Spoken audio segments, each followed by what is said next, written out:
प्रणिपात महाराज, प्रणिपात पितामह, प्रणिपात आचार्य।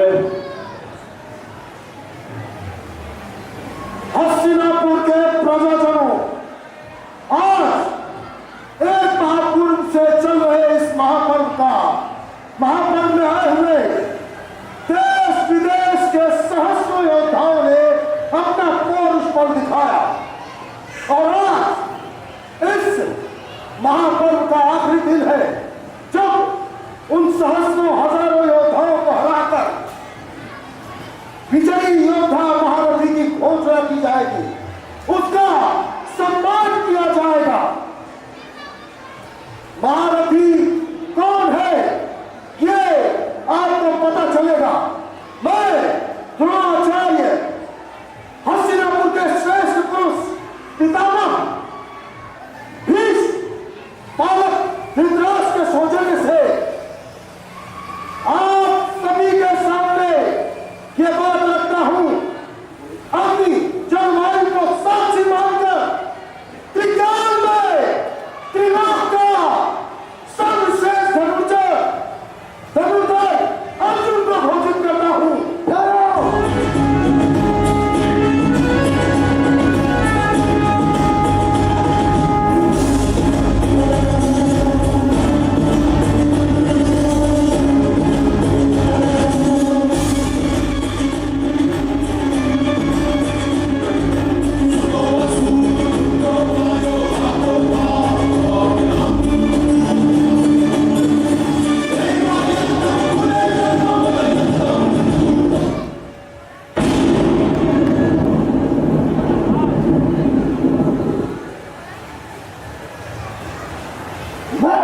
चुनौती देता हूं अर्जुन, ठहरो।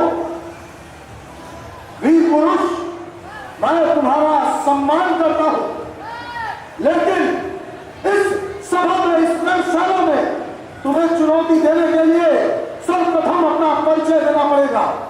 अर्जुन को तो सभी जानते हैं, पर तुम यह बता सकते हो कि तुम किस वंश के वंशधर हो, किस दिव्य मां की पैदाइश हो, या फिर किसी पिता का नाम है भी? मैं जान नहीं, मैं सूत पुत्र कर्ण हूं। सूत पुत्र यानी शुद्ध शब्दों में कहे तो एक नीच मामूली आदमी। मैं पूछता हूं, आगे विषय अवसर देने के लिए किसने कहा, किसने यह नियम बनाया, किसने ये बात नहीं कि एक सूत पुत्र शत्रुओं के साथ चुनौती लड़ सकता है, एक शत्रुओं के साथ रणकौशल में हिस्सा ले सकता है। तुम यहां क्यों आए कौन? अपनी इच्छा से। हाँ, इच्छा से। अरे बोल, ये इच्छा अपने काबू में रख, अपने ग्राम में जा और अपना राम दिखा, शायद कुछ मुद्राएं पा जाएगा। हाँ, जा, चला जा यहां से। रुको, ये सब क्या हो रहा है? एक योद्धा का अपमान करके आपने ठीक नहीं किया मुझे। तुम चुप रहो दुर्योधन। मैं चुप नहीं रहूंगा। आखिर मेरे चुप हो जाने से वो सब बदल तो नहीं जाएगा जो आचार्य ने इस वीर के साथ किया। मूर्खता मत करो दुर्योधन, तुम्हें कोई अधिकार नहीं है। मुझे अधिकार नहीं है, मुझे पूरा अधिकार है। अगर कोई गुरु गलत करता है तो शिष्य को पूरा अधिकार है कि वो भूल को इंगित करे। दुर्योधन, वो हमारे गुरु हैं, हमसे बड़े। तो क्या कहना चाहते हो? तो इनका किया गया हर पूरा काम अच्छा मान दिया जाएगा सिर्फ इसीलिए कि हमारे गुरु हैं, हमसे बड़े हैं। मैं पूछता हूँ, ये संसार को नैतिकता की शिक्षा देकर तो ये पक्षपात क्यों कर रहे हैं? तो दुर्योधन, चिल्लाकर मेरी बात को खत्म मत कीजिए। है आपके पास इन सवालों का जवाब? दुर्योधन, ईश्वर ने तुम्हारी मति मांगी है। ईर्ष्या किससे है ये सबके सामने है। दुर्योधन, यह नहीं हो सकता। वीर चुनौती है और कुछ नहीं। दुर्योधन, फिर भी यह चुनौती नहीं स्वीकार की जा सकती। क्यों? क्यों? क्योंकि कर्ण एक शूद्र है और यह एक क्षत्रिय। अगर राजवंश को चुनौती देने के लिए राजवंश का होना जरूरी है तो ठीक है, मैं समस्त प्रजाजनों के सामने कर्ण को आंध्र देश का राजा घोषित करता हूं। राजा बन जाने से कोई क्षत्रिय नहीं बन जाता कर्ण। फिर कैसे होता है? जन्म से। जन्म की बात मत कीजिए गुरुदेव। अगर जन्म क्षत्रियता निर्धारित करता तो इस राज्य सभा में उपस्थित बहुत से लोग क्षत्रिय न होते। क्यों? मेरा तर्क ठीक था ना निश्चित? यह नहीं हो सकता कर्ण। महाराज, धृतराष्ट्र धर्म से विरुद्ध नहीं जा सकते।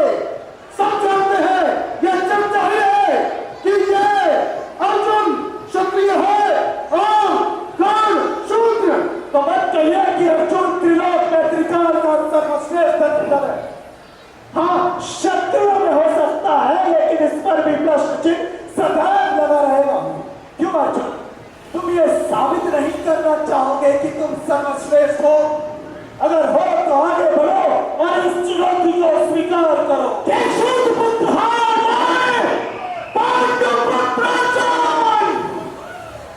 गुरु द्रोण का सर्वोत्तम शिष्य और इस संसार का सर्वश्रेष्ठ धनुर्धर क्या है परिचय? दूंगा, एक दिन तुझे मैं अपना संपूर्ण परिचय दूंगा।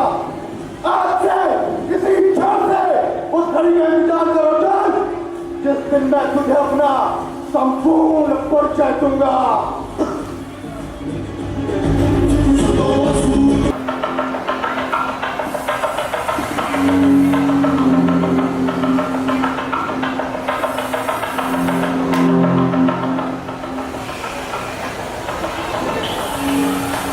तुम्हारा आज मुझ पर ये संदेह कैसा?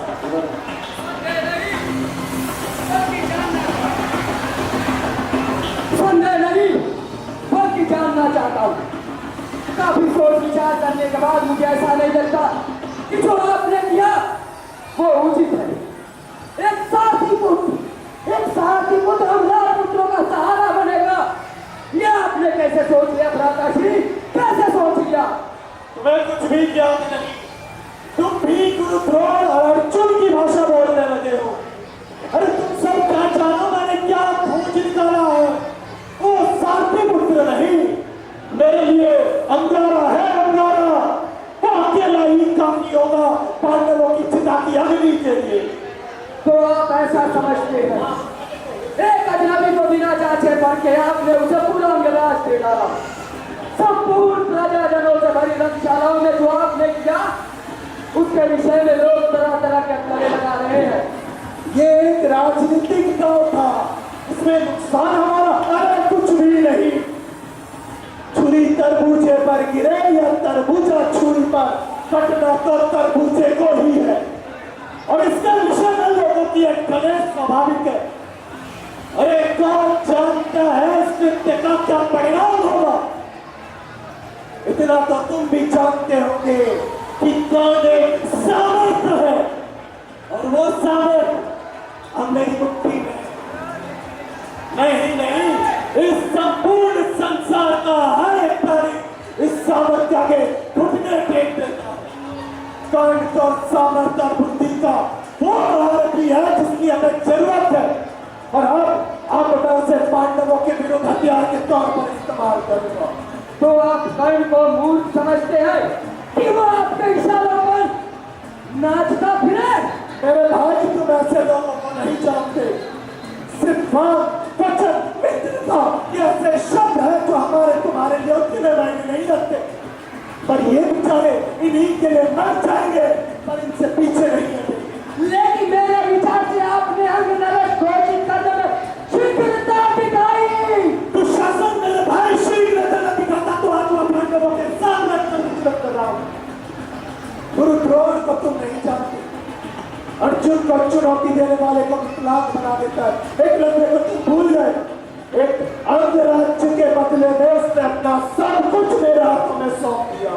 बस बस किसी भी तरह इस पांडव का खाता निकाल देना। मैं आज तक नहीं भूल पाया भीम का वो प्रहार, चंडालों की तरह बड़ायुग में टूट पड़ना और अर्जुन का द्रोण के सर पर चढ़कर फुलकना। पर राजा का एक बात की शंका मुझे घेर लेती है, कहीं अगर उसने तुम्हारे आज्ञा के अनुसार कार्य ना किया तो? तुम एक ही प्रश्न को कितनी बार घुमा फिरा कर रहे हो। बस करो, मुझ पर भरोसा रखो। हेलो, चलो, आज मेरे एक निर्णय से तुम्हें तर्क करना तो आया। यदि उसने मेरा कहा ना किया तो खुद ही अपने सामने की छटपटाहट उसे झेलने नहीं देगी। उसे इससे अच्छा सहयोग नहीं मिलेगा अपने आप को साबित करने का। तूने आज अर्जुन को चुनौती देते समय बन की आंखें नहीं देखी। ज्वालामुखी सी धधकती उसकी दोनों आंखें। अर्जुन के प्रति जो प्रतिस्पर्धा का भाव उसके मन में जागा है देखना। उसके बलबूते को क्या क्या कर गुजरे। कौन है वहां?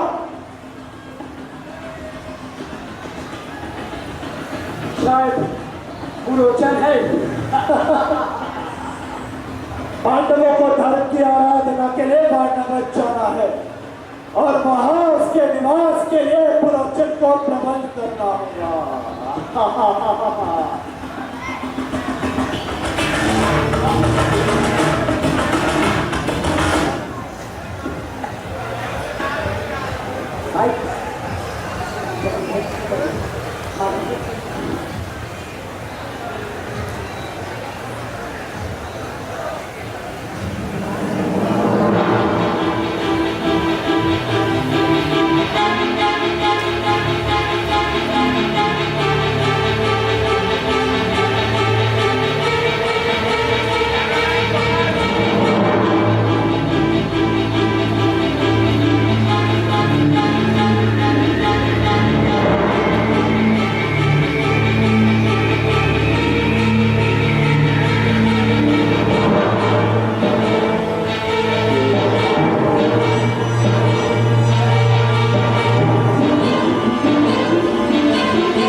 आज सभा में कुछ हुआ क्या?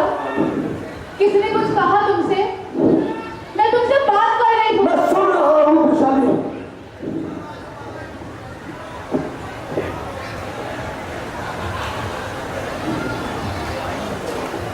विशाली, मुझे माफ करना विशाली।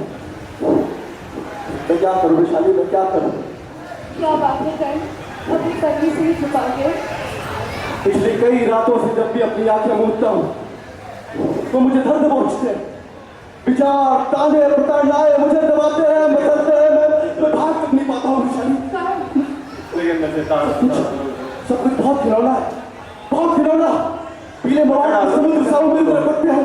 पीली लाल धुनिया चढ़ते मुझे चढ़ कर देते हैं विशाली। मैं ऐसे नहीं पाता विशाली, मैं ऐसे नहीं पाता। मैं पागल हो जाऊंगा विशाली, मैं पागल हो जाऊंगा। मुझे बता दो विशाली।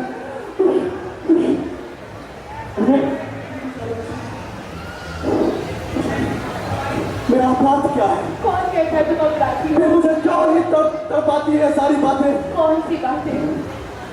मैं हार गया विशाली, मैं हार गया। ये तुम क्या कह रहे हो कर्ण? उस दिन कितने आत्मविश्वास से अर्जुन का कंधा थाम कर कहा कि एक दिन मैं तुझे अपना संपूर्ण परिचय दूंगा। तो तुम ही कहो, क्या मैं कभी भी बता पाऊंगा कि इस तरह से अर्जुन नहीं मैं हूं? नहीं विशाली नहीं, और इसीलिए मैं हार गया। किसी को हरा नहीं पाना पराजय नहीं होती है। मगर जीत तो फिर भी उसी की हुई ना। संसार की नजर में आज तो अर्जुन सर्वश्रेष्ठ धनुर्धर है। मैंने कहा कि अर्जुन तू हारेगा, लेकिन अर्जुन नहीं हारा। मृत्यु के प्रति द्वेष नहीं रखते कर्ण। द्वेष रखता होता चाहता कि अर्जुन मर जाए, पर मैंने कब चाहा कि अर्जुन अपने चारों भाइयों के साथ लाक्षागृह में डटकर मरे। इस दिन से सूचना मुझे मिली, अंदर ही अंदर ये बात मुझे खाई जा रही है कि जिसने भरी सभा में मुझे शूद्र कहकर अपमानित किया, उसके मृत्यु से पहले उसके मुख से यह ना कहलवा सका कि कर्ण तुम श्रेष्ठतम हो।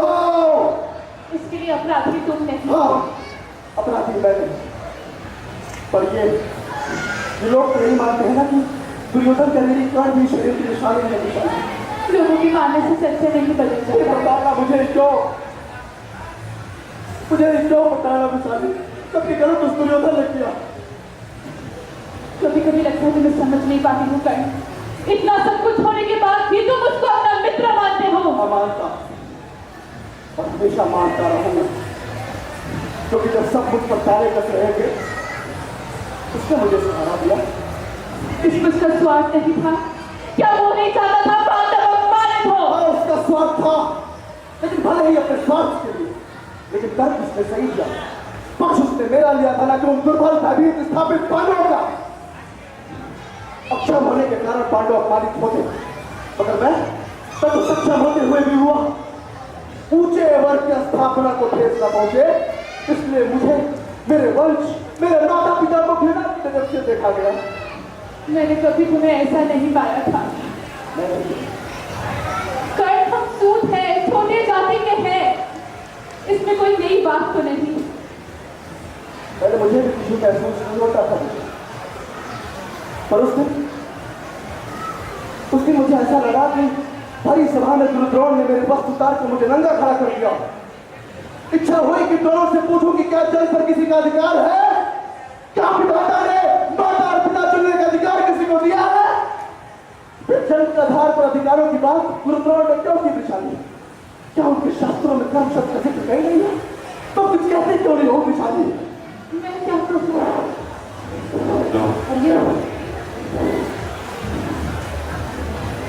चल पूछू, एक बात बताओ, तुम्हें कभी दुख नहीं होता कि तुम्हारा पति एक शूद्र है? क्यों? तुम्हें होता है कि तुम्हारी पत्नी एक शूद्र है? बात वो नहीं है। तो क्या है कर्ण? ये हीनता कैसी? हीनता नहीं है, क्रोध है। अपने सूत होने पर नहीं, सूत होने के कारण उन अधिकारों के ना मिलने पर जिनका मैं हकदार हूं। मैंने तो जैसे तैसे सब कुछ सहन कर लिया, पर क्या मेरा पुत्र सुदामा सब कुछ सहन कर पाएगा विशाली? क्या ये लोग उसे स्वीकार करेंगे? क्यों नहीं? आखिर सुदामा नाम नरेश का पुत्र है, उन्हें उसे स्वीकार करना ही होगा।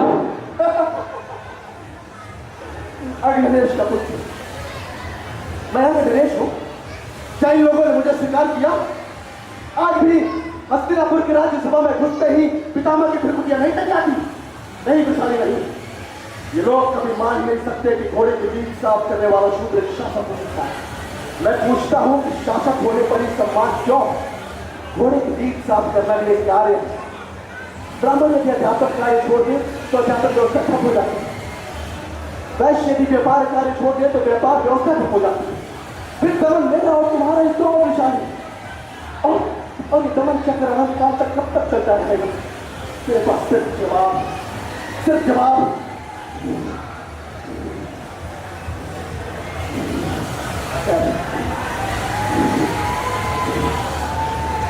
मैं तुम्हें बताना भूल गया था कि मैं कल सूर्यांजलि के बाद भी चला जाऊँ।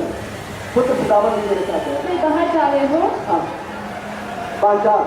पांचाल? द्रौपदी स्वयंवर मित्र बनकर जा रहा हूँ।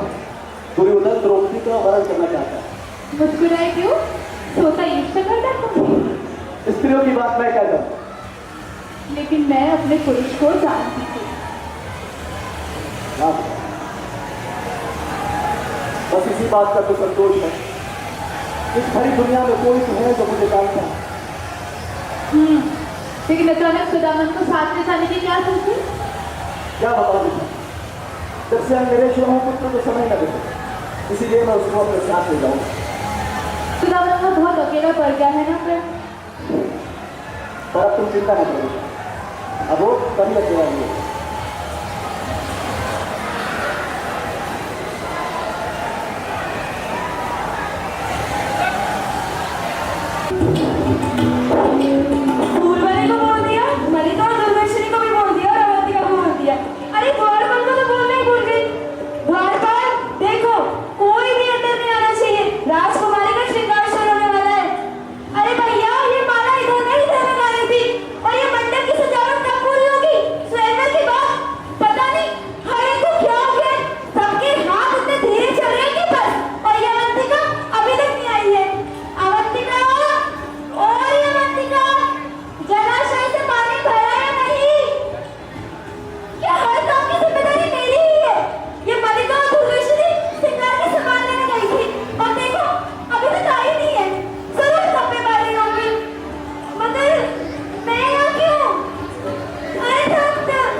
सीरियल में क्या तुझसे नहीं कहूंगी तो और किससे कहूंगी? ये मंडप, ये सजावट किसके लिए? स्वयंवर के लिए, आपके स्वयंवर के लिए। अब कौन वरण करेगा तेरी इस पंचाली का? तुम ही बताओ, अर्जुन के सिवा किसका कंठ था जिसमें मैं वरमाला डालूं? लाक्षा गृह में पांडवों के साथ मेरी इच्छाएं भी जलकर खत्म हो गई। सुना है हस्तिनापुर से युवराज दुर्योधन भी आ रहे हैं। हाँ, मुझे मालूम है। आपसे एक बात पूछूं? आप बुरा तो नहीं मानेंगी? आप बुरा तो नहीं मानेंगी? आप दुर्योधन से घृणा करती है क्या? हाँ,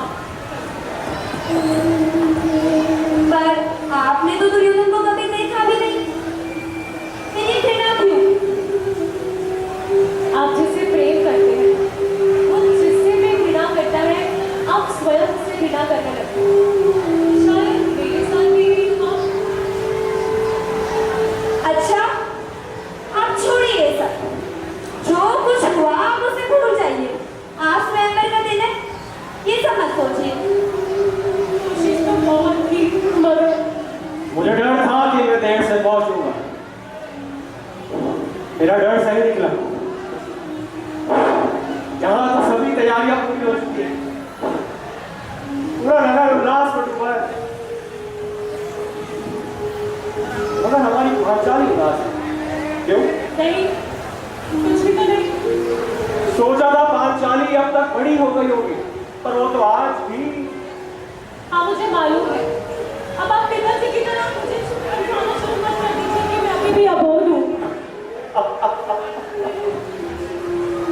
मैंने कुछ इतना कहा क्या? नहीं, बस ऐसा लगा कि तुम शर्त करने बड़ी हो गई। वाकई अब तुम स्वयं में योग्य हो। करने वाला योगी पुरुष कहाँ कृष्ण? सुनो पांचाली, तुम्हारा वर्ण करने वाले 4 पुरुष इस संसार में, क्योंकि यही इस संसार के श्रेष्ठतम गरुड़ है। पहले भीष्म पितामह, दूसरा एकलव्य, तीसरा कर्ण और चौथा। भीष्म अपनी प्रतिज्ञा के कारण किसी स्त्री का वर्ण नहीं करेंगे। एकलव्य को बहुत पहले ही अर्जुन के मोह में द्रोण ने अक्षम कर दिया। और कर्ण का क्या होगा कृष्ण? समय आने पर स्वयं जान जाओ। और चौथा अर्जुन, जो लाक्षा गृह में दुर्योधन की क्रूरता का शिकार हो, फिर कौन बचा कृष्ण? बोलो मत पांचाली, इस संसार में समय और भाग्य से बड़ा कोई नहीं। उन पर भरोसा रखो। चलो, स्वयंवर का समय नजदीक आ रहा है।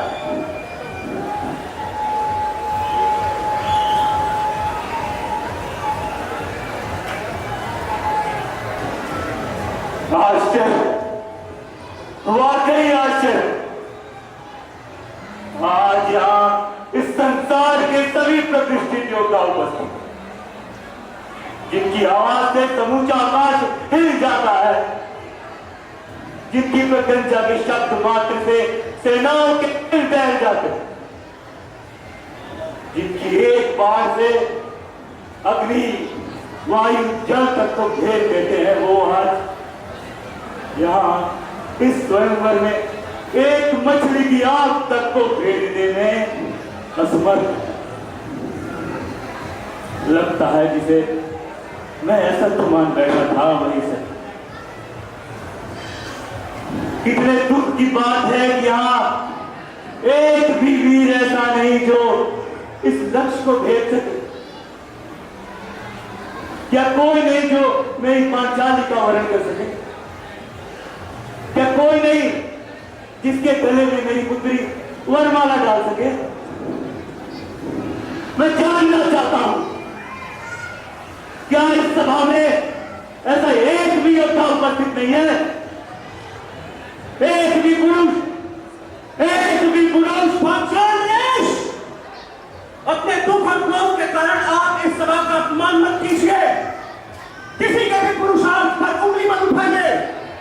इस सभा में वीर अभी मौजूद है। ठहरो ब्राह्मण, तुमने ठीक कहा, इस सभा में भी पुरुष मौजूद है और राज पुरुष अभी मौजूद है। सचमुच ऐसा है क्या तुम्हें? हाँ है द्वारकाधीश। कहा? यहाँ इसी सभा में। तो वो आगे क्यों नहीं बढ़ता? उठो गण, तुम मेरे मित्र हो, मेरे अभिन्न अंग हो। क्या मेरा अंग मेरा साथ नहीं देगा?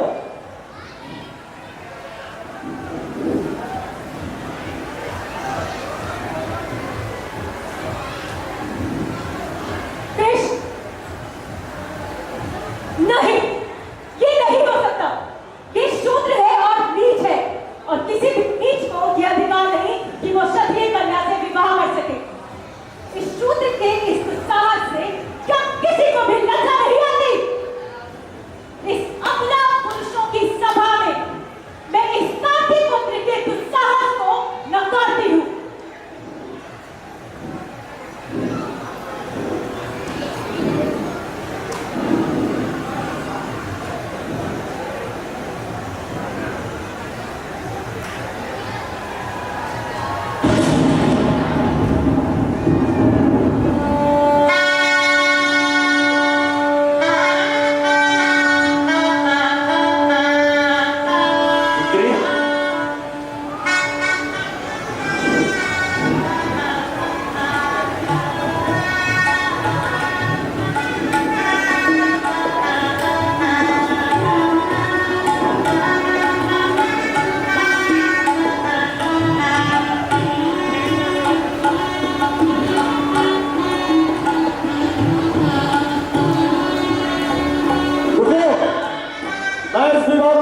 नहीं देता।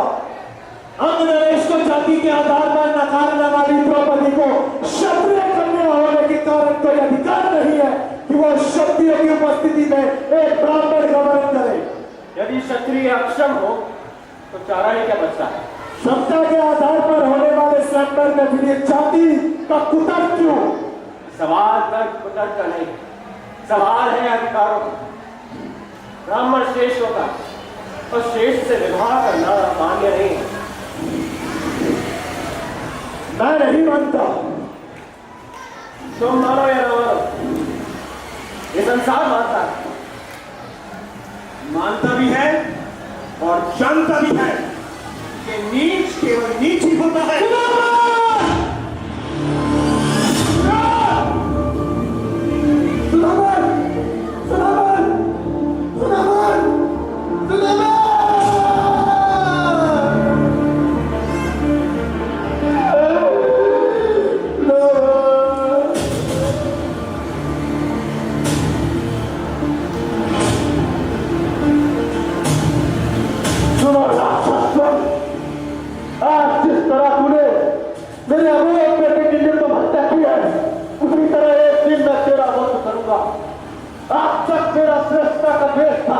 लेकिन आज से तेरा मन मेरा उद्देश्य होगा। आज इस पुत्र की प्रतिज्ञा पूरी, आज से युद्ध आरंभ हुआ। यह आरंभ है तेरे अंत का।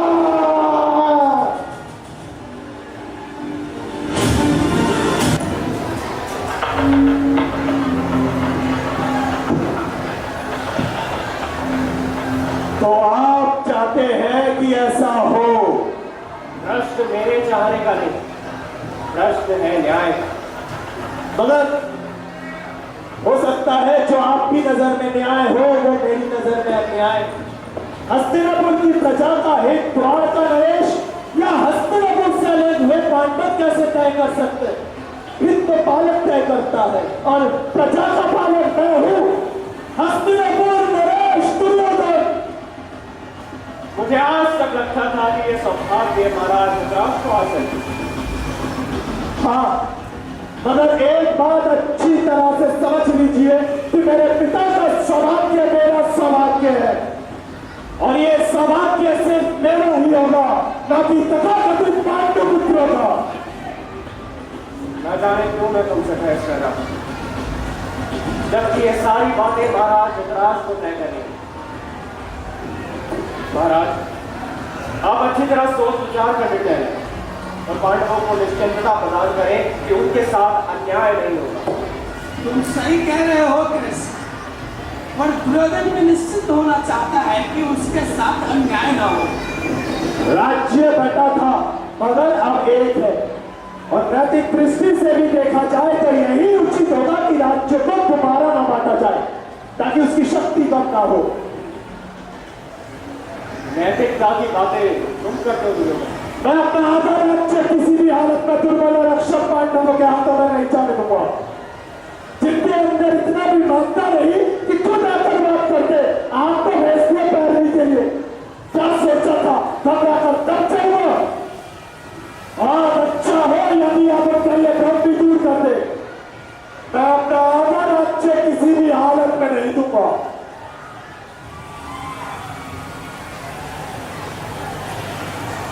क्या आप सबका भी यही मत है? शायद यहां किसी और के मत का सवाल ही नहीं उठता।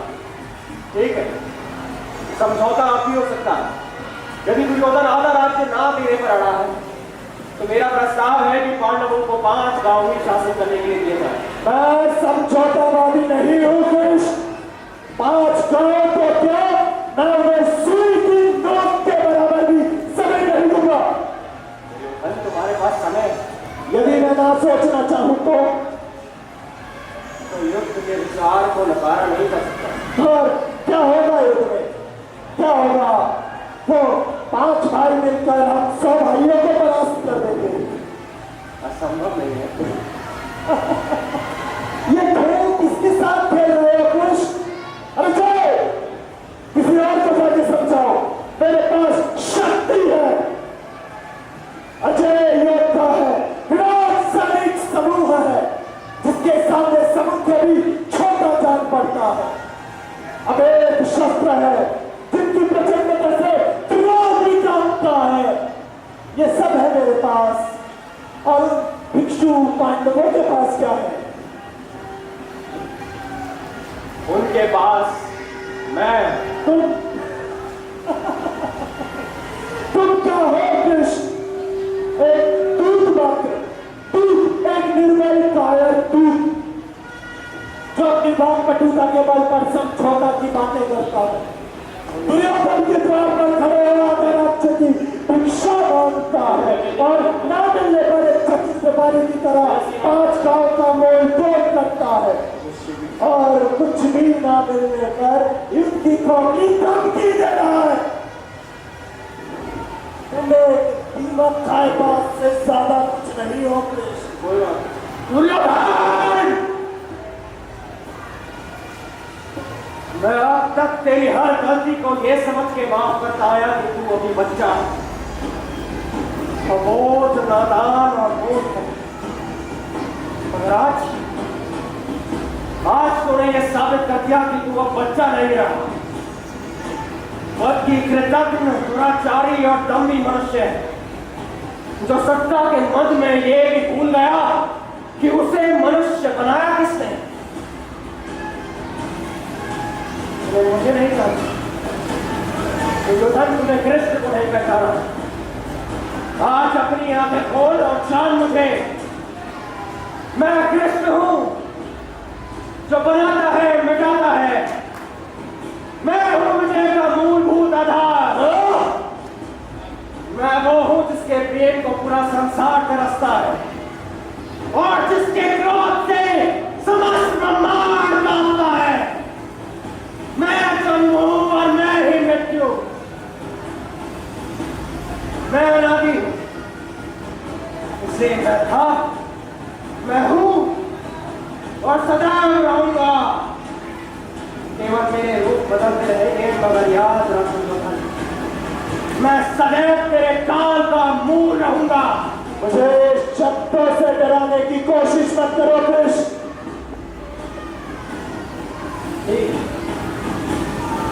तेरी यही इच्छा है तो सुन। हस्तिनापुर की इस राज्यसभा में मैं महायुद्ध की घोषणा करता हूं।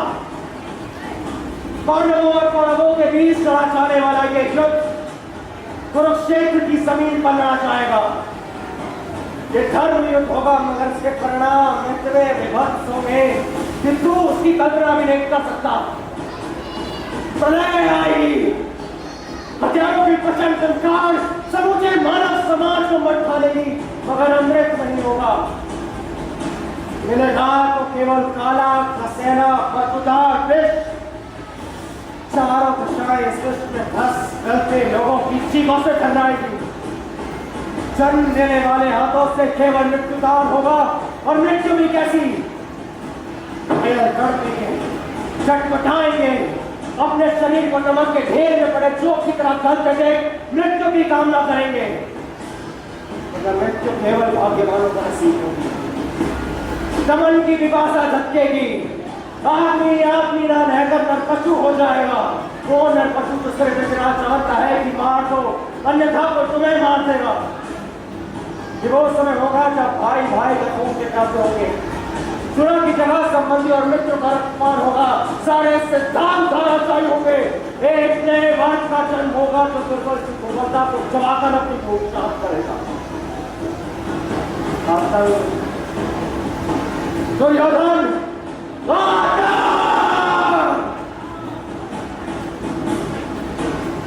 आकाश के वक्त से लहू टपकेगा, भूमि शवों से बच जाएगी, और फिर सब खत्म होगा। बचेगा तो केवल डराव का सन्नाटा और लाशों की सड़क।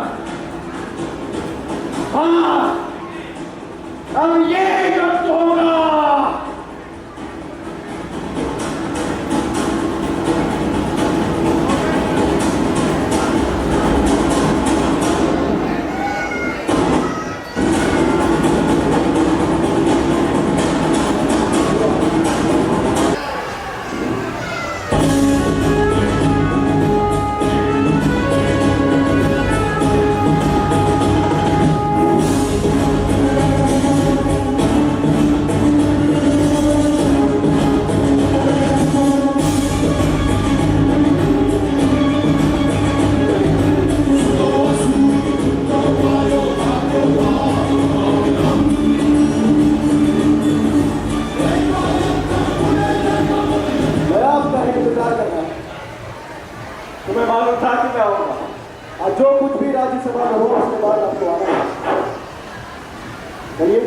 आप यहाँ क्यों आए?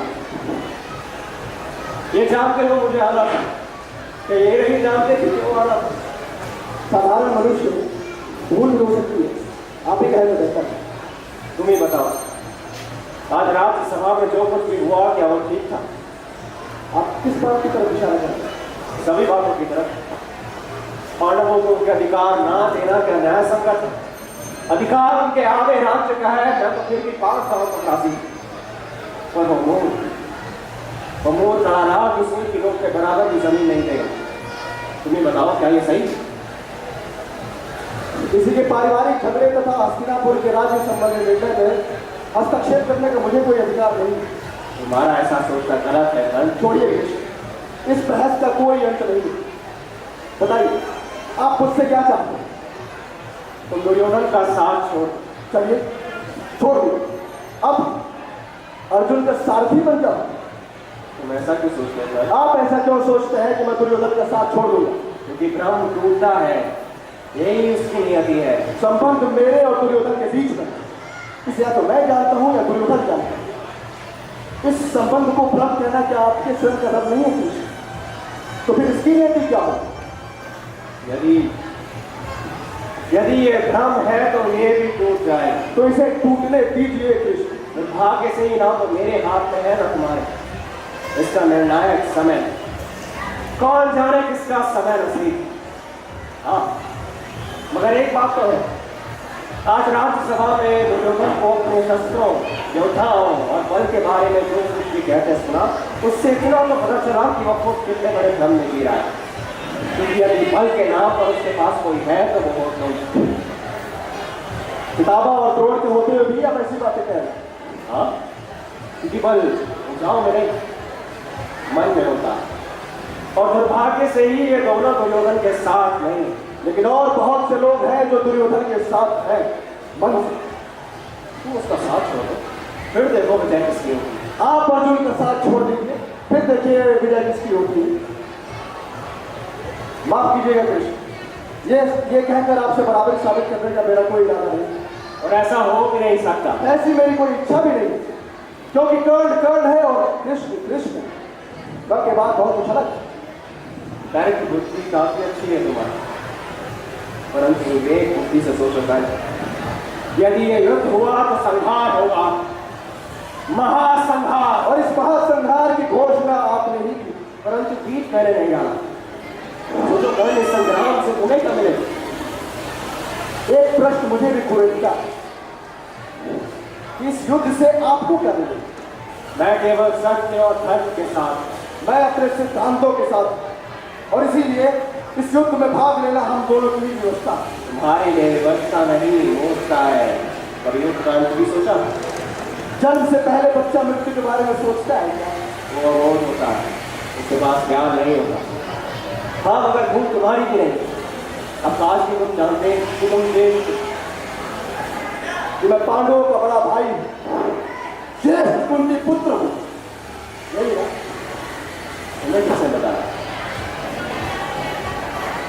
स्वीकारा नहीं तो क्या हुआ, मेरे भी जनक है सूर्य।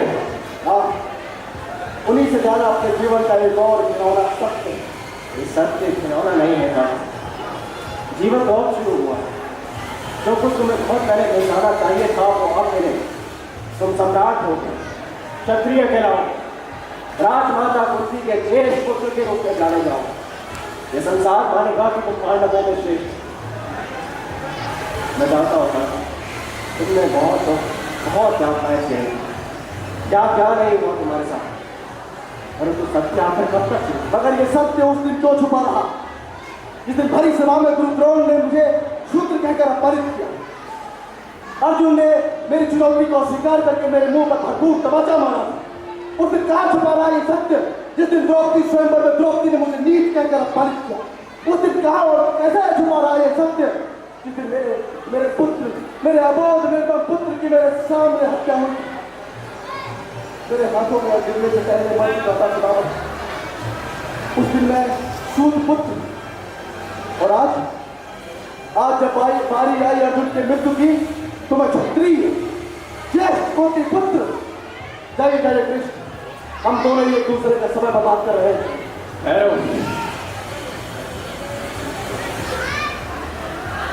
जरा सोचो भाई, गंगराज की सभा में आपने ठीक ही कहा, अब ये युद्ध होगा।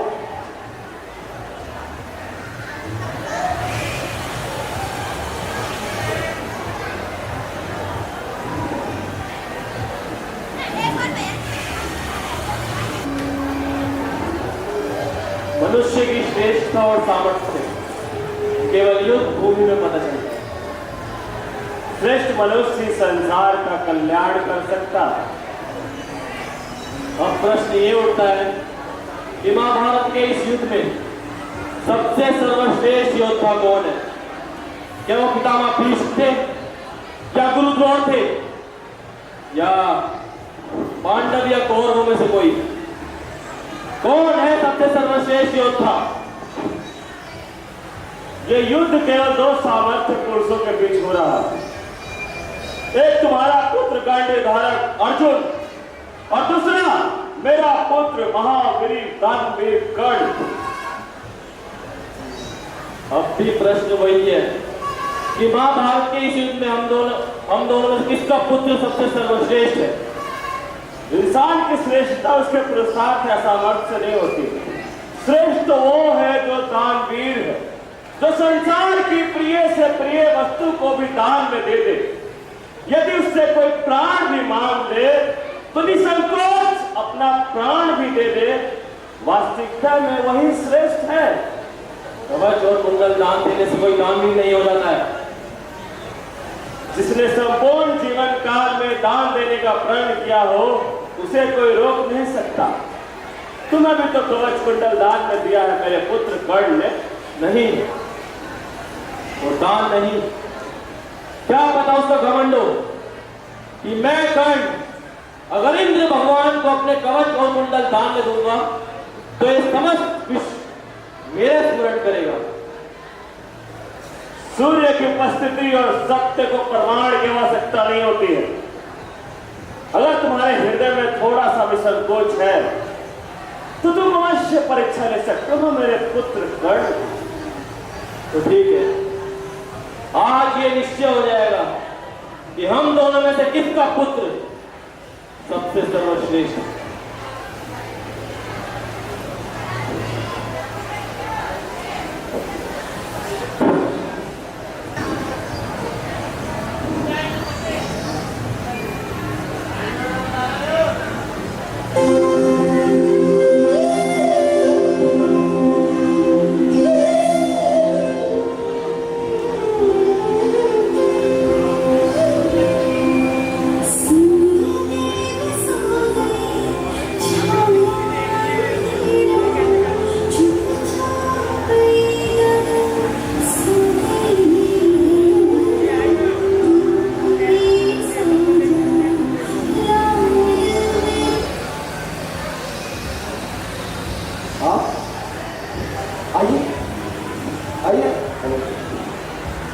एक सूत के घर में आपका स्वागत है राजमाता। मैं तुमसे मिलने आई हूँ कर्ण। जानता तुमसे कुछ बात करनी है। कृष्ण की बुआ यदि कृष्ण का संदेश लेकर आई है तो निराश करने के लिए क्षमा चाहूंगा। मैं उन्हें अपना जवाब पहले ही दे चुका हूँ। कर्ण, मुझसे इस प्रकार शब्दों को उठकर बात मत करो। मैं तुमसे मिलने आई हूँ। क्यों आई है आप मुझसे मिलने? मैंने कहा ना तुमसे मिलने। मगर क्यों? क्योंकि एक माँ को अपने पुत्र से मिलने का अधिकार है, इसलिए। माँ को? हाँ, माँ को। जिसने पाला उसी को अपना माँ समझो। लेकिन तुम्हारा ये स्पर्श कई रातों से लेटा हुआ अलग प्रकाश ताकता रहता, लेकिन सब कुछ एक शब्द में सिमट के रह जाता। माँ, क्या था? राधन, राधन, फिर क्या था? क्या था मेरे माँ? तो क्यों छोड़ दिया था मुझे? क्यों ताक दिया था मुझे उस लड़का के मुझलसने के लिए? तो कितना लाचार, कितना असहाय पड़ा रहा था। धीरज रखो कर्ण, मैं हूं ना। देखना कितना बड़ा हो गया है, कितने कोमल केश है तेरे। किंतु कर्ण, तेरा ये शरीर कितना कठोर है, बिल्कुल वज्र के समान। कोई बात नहीं, कुछ भी नहीं बदला भी। तेरा बचपन तो जैसे वहीं ठहर गया हो। क्या बदला है? बस तो अब लापरवाह हो गया है, क्योंकि मैं नहीं थी ना अब तक। क्षमा कीजिएगा राजमाता, इस तरह भावनाओं में बहना मेरी आदत नहीं। रात्रि का तीसरा पहर बीत चुका, राजमाता को राज पहर दिखाना होगा।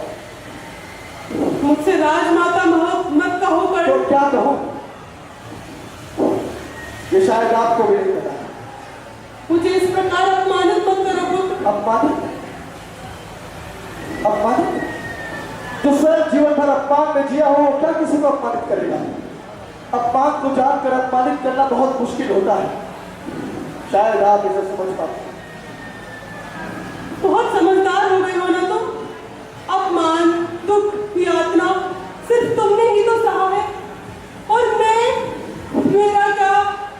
जिसने सत्य को 9 महीने अपने गर्भ में सहेजा, उसे जन्म दिया और फिर अपने ही हाथों से मरने के लिए उसे मौत की कोख में डाल दिया। तुम्हें क्या लगता है कर्ण? तुम्हें लहरों में बहाकर मैंने कैसा महसूस किया था? मुक्ति। अरे जननी क्या कहती जब जनक ने ही मुंह मोड़ लिया। तुम नहीं जानते कर्ण, कितनी रातें मैं बिछोने में मुंह छिपा छिपा कर रोती रही हूँ। मेरी त्रासदी भी मुझ पर रोती थी, किंतु मैं कुछ भी नहीं कर सकी। क्यों नहीं किया कुछ भी?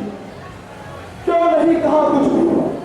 क्योंकि मैं एक स्त्री हूँ। हाँ, बस यही फर्क आएगा कि तुम केवल एक स्त्री ही बनी रही, मां बनने की कभी कोशिश नहीं।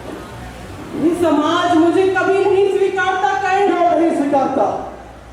क्योंकि तुम मेरी अवैध संतान हो। मैं अवैध संतान, जबकि मेरे पिता है।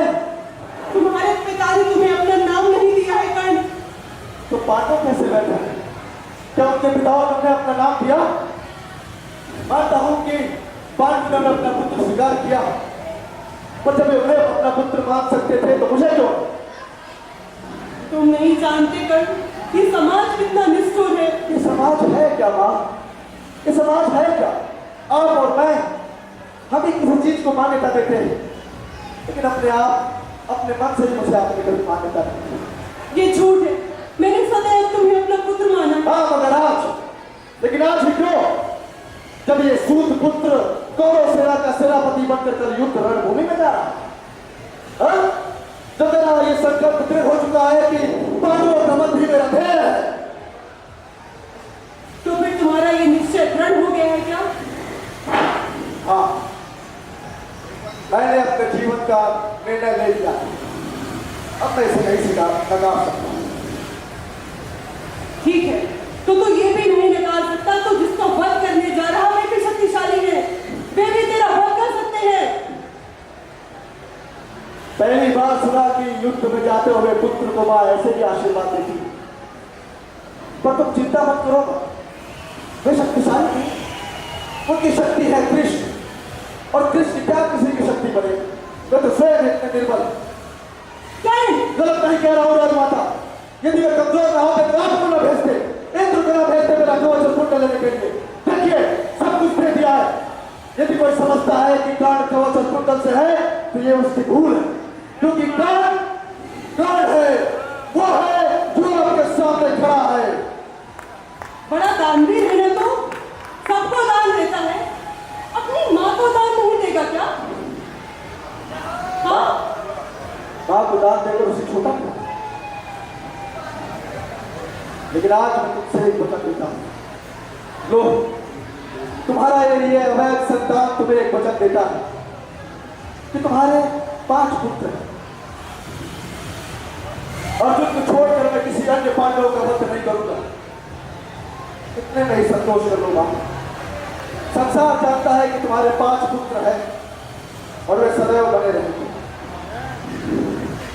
संतोष तो होगा संसार को कि तुम पुत्र तो मैं ही खोऊंगी।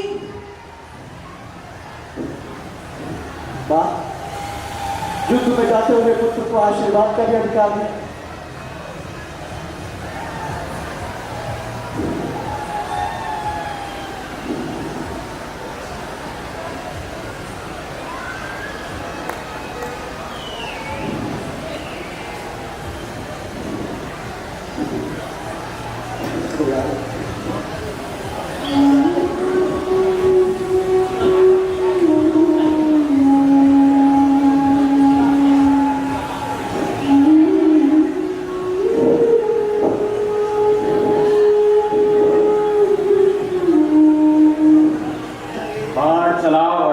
नहीं, मैं बाण नहीं चलाऊंगा। वह निहत्था है, असहाय है, उसके रथ का पहिया भी मिट्टी में फंसा है। मैं ये रथ नहीं चला सकता। कृष्ण, मुझसे ये बाण मत चलवाओ।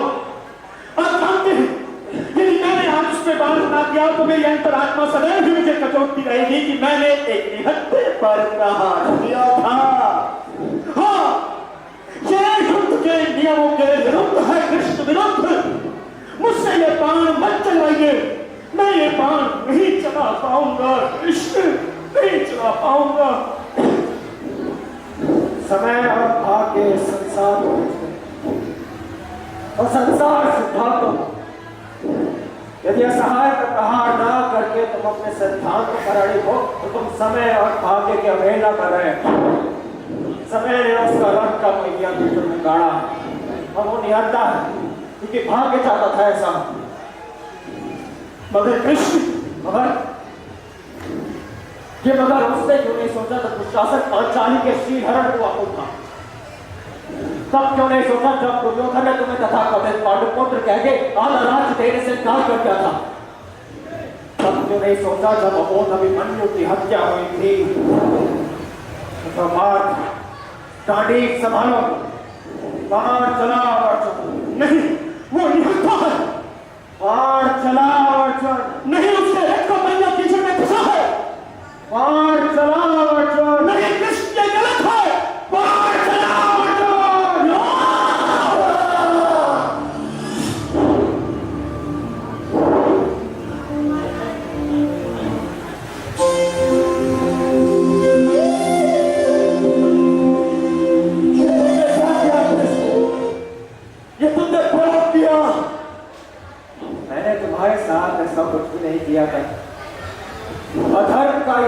रोका और तुम अधर्म के साथ। अधर्म? धर्म धर्म क्या होता है कृष्ण? तो तुमने किया वो मेरा धर्म था और जो मैंने किया वो तुम्हारा धर्म है। फिर कैसा धर्म और कैसा अधर्म? जवाब दो कृष्ण, जवाब दो। ये मेरा युद्ध धर्म था। युद्ध धर्म? ये युद्ध धर्म लोग ये धर्म था। बहुत बुरा बजाना के युद्ध था। ये दो विचारधाराओं के युद्ध था। लेकिन तुम्हें इस युद्ध से क्या मिला कृष्ण? राजभूमि न राजपाट न प्रजा न कुछ भी तो नहीं। फिर तुम ये युद्ध क्यों लड़े कृष्ण? दरअसल तुम अपने विचारधारा का नाम स्थापित करना चाहते थे और दुर्योधन अपने विचारों सच बताओ, दुर्योधन यदि तुम्हारी विचारधारा मान लेता तो क्या वो आज तुम्हारे पीछे ना खड़ा होता और पांडव एक एक करके रणभूमि में ना गिर रहे होते? दरअसल तुम अपने विचारों के आगे मजबूर थे कृष्ण। हाँ था, मगर तुम भी तो थे। युद्ध मेरे और दुर्योधन के विचारों का था। तुम बीच में कैसे आए? अपने सिद्धांतों के कारण। सिद्धांत ही तो विचार होते हैं। नहीं, सिद्धांत अधिक होते हैं, विचार बदल जाते हैं। लेकिन यहाँ इस रणभूमि में कुछ लोगों को देख के लगता है कि उनके सिद्धांत भी बदल जाते हैं। ये तुम चाहते हो पर मगर क्या ये भगवत वचन संसार मानेगा? कैसे मानेगा? अंबिका के पीछे रहकर तुम सारा खेल उसके वहीं से सारा धर्म न्याय सिद्धांत को तोड़ा मरोड़ा। तुमसे अच्छा तो मेरा शत्रु अर्जुन जो मुझे निहत्था देखकर एक बार को झुक गया था, तो तुम नहीं झुकते कृष्ण, तुम नहीं झुकते। यदि मैं मान लूं कि मैंने ऐसा किया, क्या तुम उस गंदगी से बचे रहे? कहा था तुम्हारा पौरव जब द्रौपदी के वस्त्र हरे जा रहे थे? क्यों नहीं कहा दुर्योधन को जब उसने पांडवों के साथ अन्याय किया? क्यों दिया साथ जब अभिमन्यु की हत्या दिक्कत भारतीयों ने मिलकर की? नहीं पाठ, यदि आरोप मुझ पर है तो तुम भी इससे बचे नहीं कर। इतना तुम मानते हो कि तुमने बुरा किया? और अच्छा, मनुष्य ना तो पूरी तरह से बुरा हुआ है ना ही पूरी तरह से अच्छा। मैं भी इसी का ईश्वर हूं, तो मैं इसका अपमान तो नहीं कर सकता। फिर तुम ही क्यों पूजे जाओगे? क्योंकि मैंने धर्म का आधार रखा। धर्म विजयी होता है या विजयी धर्म? यदि हम जीतते तो धर्म हम लिखते और हम ही पूजे जाते। मगर तुम हार चुके हो, ये भी तुम्हारा धर्म, क्योंकि मैं मर रहा हूं बहुत रूप से, लेकिन मैं हार कर भी जीत गया। और तुम्हारे कृष्ण क्योंकि तुम योगेश्वर कहलाकर भी अब सिद्धांतों को टिके रह जाए और मैं अपने सिद्धांतों पर आज तक अड़ी।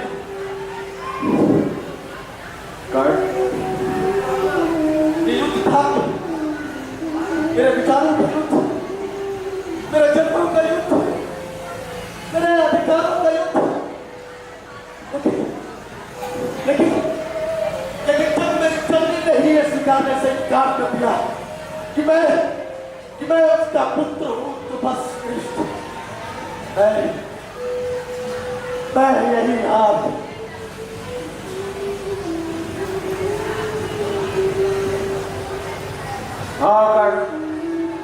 हम हार गए क्योंकि किसी काल किसी लोग में कुंती नहीं स्वीकारेगी कि कर्ण उसका पुत्र है।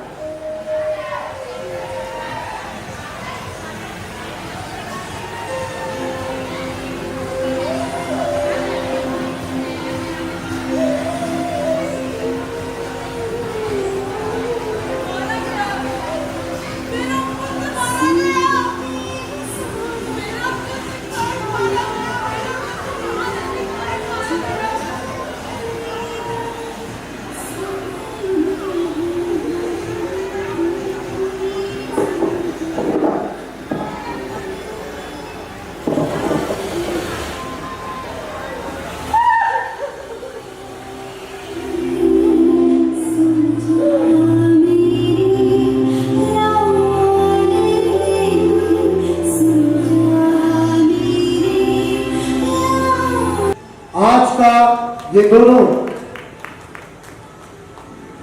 नाट्य मंच समाप्त होता है।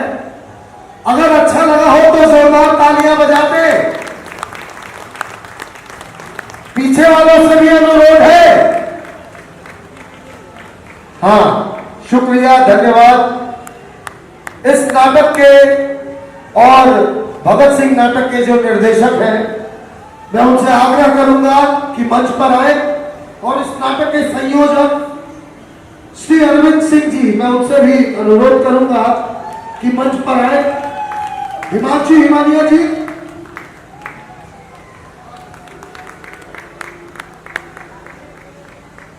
एक नाटक को करना बहुत आसान नहीं होता, लेकिन जब आपके साथ ऐसे गुरु हो तो सब जितना भी मुश्किल कार्य हो आदमी कर सकता है। और मेरी टीम को भी शुभकामनाएं। इतना मेहनत करके हम इस मंच पर इस नाटक को उतार पाए, उसमें बहुत बड़ा हाथ रहा है अरविंद सर का।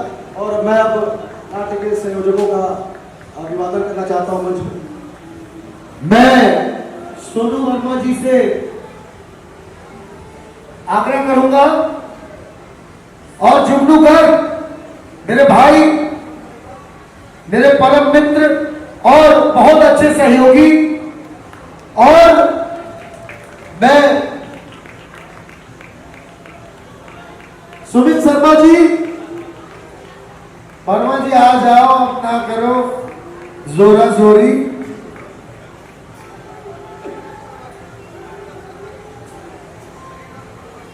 हरिदत्त शर्मा जी,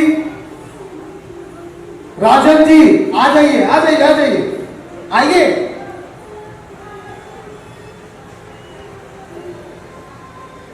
यही है घर, यही है घर का प्यार।